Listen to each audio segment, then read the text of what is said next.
People say the scariest stories don't come from haunted houses. They come from places where someone vanished quietly, and the world simply pretended nothing happened. I used to work part-time as a night receptionist at a small coastal lodge in Mendocino County, California. Not the fancy tourist places. This was an old, creaky, 6-cabin property built in the 1950s. Most nights were peaceful, except the night I found cabin 103's door wide open at 3:27 a.m. The guest staying there, Michael Reese, had checked in alone at 6 p.m. Mid-40s, quiet, polite, the kind of guy who looked like he just needed a break from life. He said he was a traveling photographer working on a project about lonely coastlines.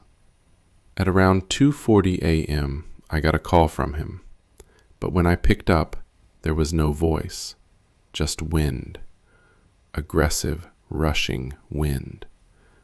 Yet it was a calm night outside. I said hello twice. Nothing. The line clicked. I assumed it was a bad signal or an accidental dial, but 47 minutes later, the door to cabin 103 was wide open. I remember the cold air hitting me like a metal fist when I walked in. The entire cabin smelled like sea salt and wet wood, way stronger than usual, like someone dragged half the ocean inside. His suitcase was still on the bed, clothes inside, camera bag zipped shut, wallet on the table, car keys next to it. Nothing disturbed except for one thing. His camera was on the floor, turned on, lens pointing at the wall. And on the display was a photo taken just minutes earlier. A blurry figure, humanoid, tall, standing by the bathroom door. But that cabin doesn't have a bathroom door, just a curtain. I checked the timestamp on the image, 3:14 a.m., which didn't make sense, because I got his silent phone call at 2:40 a.m. Michael? No response. I stepped deeper inside, the floor moaning under my weight. The curtains by the bathroom fluttered slightly, though there was no breeze inside. I tugged the curtain aside. Empty. The cabin had no back door, no windows large enough for anyone to crawl out of. And yet, he was simply gone. I radioed my manager and called the sheriff's office. They told me to leave the cabin immediately and wait outside. But curiosity is a stupid, dangerous thing. As I backed toward the exit, I noticed something small and dark near the foot of the bed. Footprints. Wet, narrow, and human, but not shaped like a normal adult's. The toes were longer, spaced strangely, almost like a human handprint, but with more curved pressure points, like someone had been standing at the foot of the bed, watching him sleep. The prints led toward the open door, then stopped halfway across the wooden floor. No continuation, no dust disturbed, just ended abruptly. The sheriff arrived at 4:12 a.m. They cleared the area, searched the woods, checked the cliffs. No body, no blood, no signs of forced entry. Just one disturbing piece of evidence. When the deputies copied the photos from his camera card, the image I saw, the blurry figure at the bathroom curtain, was nowhere on the device. It was missing. Completely. The sheriff asked, "Are you sure you actually saw that?" I said, "Yes, 100%. He stared at me like he wasn't sure whether I was lying or losing it. Michael was officially declared missing 3 days later. The lodge owner quietly shut down cabin 103 for a week. The smell of sea rot eventually faded. His belongings were sent to his sister out of state. But here's the part I never told anyone until now. 2 nights later, around 3:17 a.m., the lodge phone rang again. Cabin number shown on the panel, 103. But the cabin was empty, locked, no one inside. When I answered the call, I heard that same heavy wind, but beneath it, soft, distant, a voice, "Don't open," and then something like gurgling water swallowing the words. The line disconnected. I quit the job before the week ended. The lodge still rents Cabin 103. They advertise it as cozy with ocean ambiance. Every time I think about that night, I imagine him standing in the woods, soaked, barefoot, trying to get back, or trying to keep something from coming out. And that photo, the one that vanished mysteriously, still burns in my memory. A tall, impossible shape watching him from behind the curtain. I didn't plan on ever returning to that lodge after the phone call from Cabin 103. But Mendocino County deputies aren't known for giving up easily, and neither is guilt. 3 days after I quit, a sheriff's cruiser pulled up outside my apartment. Deputy Alan Torres stepped out, mid-50s, thick mustache, the kind of expression that suggests he's seen worse things than he's allowed to discuss. He said, "You worked the night Michael Reese went missing. We need you back at the lodge for some follow-up questions." I didn't want to go. Part of my brain screamed at me not to go. But another part, the human part that doesn't want someone else to disappear because of your silence, forced me into that cruiser. The drive took 40 minutes. Pines leaning over the road like eavesdropping giants. The Pacific wind shoving against the windshield. Torres broke the silence first. "We found something in his room yesterday." I braced myself. It wasn't his. My pulse stumbled. "What do you mean?" Torres didn't answer until we parked in front of the lodge. Then he said, "We found scratches on the inside of the cabin door. Long ones.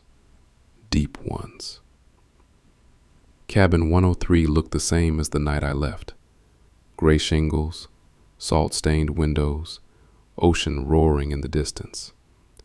But the door, it had 3 parallel gouges carved just above the handle, like something with powerful fingers or claws dug in and pulled downward. Torres pointed his flashlight. "These weren't here during the first sweep. Must have happened after." That made no sense. The cabin had been sealed, padlocked. No one but law enforcement was allowed inside. I asked, "You think someone broke in?" "We checked the lock. Untouched." "So how?" "Don't ask that yet." His voice had a pressure behind it, like he was actively holding back the truth. Inside, the cabin smelled normal now.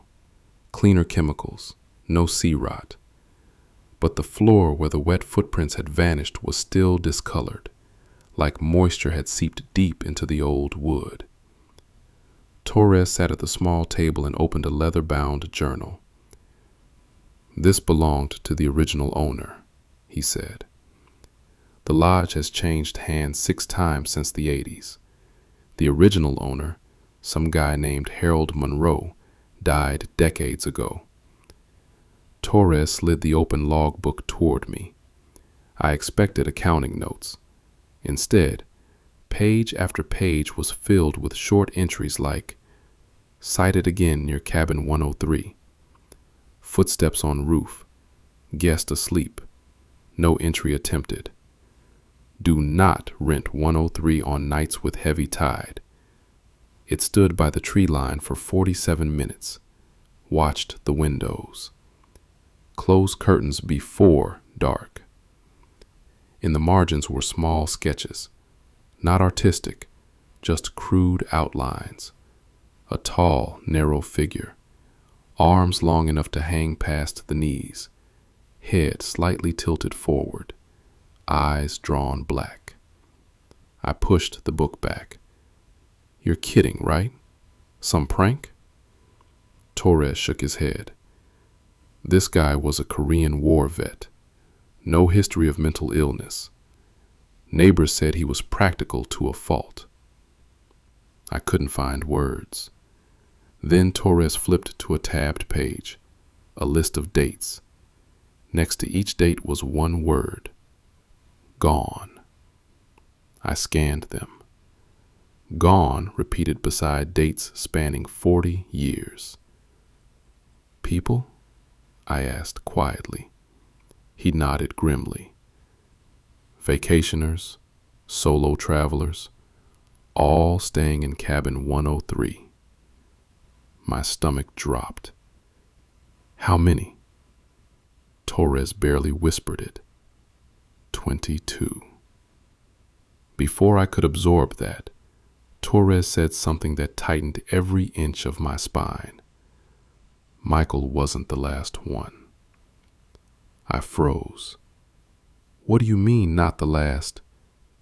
Last night, he continued, a man staying in cabin 102 went missing. Cabin 102 is right beside 103. He slid a photo across the table. A man in hiking gear, early 30s, smiling. Checked in at 2 p.m., gone by morning. Door wide open. Same signs. Any photos? Camera? Bag? I asked. Nothing. Phone? We found it on the floor. Battery removed. What about prints? Torres inhaled painfully. Yeah, prints. He stood and walked me outside, around the side of the cabin, down a narrow path between 102 and 103. The soil was soft from last night's drizzle, and in that soil were prints. Not shoe prints, not bare human feet. They looked wrong. 4 long, narrow impressions in a line, almost like fingers. Another 4 behind those, like a creature walking in a way humans don't, front hands and back hands. But that wasn't the worst part. The prince walked about 8 feet, then stopped mid-stride, the last impression half formed, and then nothing.